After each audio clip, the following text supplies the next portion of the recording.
Hello mga Ludi, Sulid Mindanao Eagle. Update tayo ngayon sa mga Blue Ribbon Committee sa pangunguna ni Dante Marcolita. Magulo yung mga investigasyon mga Ludi, no? Dahil maraming ipal na mga senador din ang parang nagpapabida din.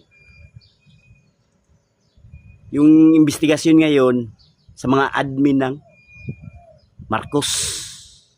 Pilit nilang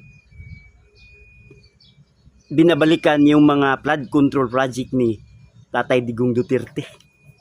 Hindi pa nga na-solve yung admin corrupt. Naghahanap na sila ng ibang paraan para makalusot sa kanilang mga palpak na mga flood control project. Hirap talaga maging isang corrupt, no? Gagawin ang lahat para lang makalusot sa mga butas na mga ginagawa nilang mga kasalanan. Dapat ang unahin nila ngayon nga admin.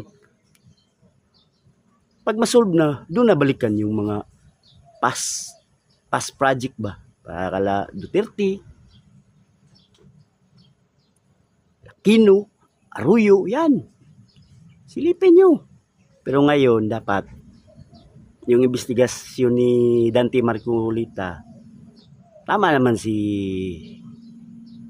Senador si Marcolita, kasi wag na magpaipal yung mga ibang senador dyan nga tagal na Senado, tagal na nga pero wala pa rin, pabigat lang sa government official, sahod lang ng sahod. Pero puro question lang. Suportahan mo yung Senado at Blue Ribbon Committee.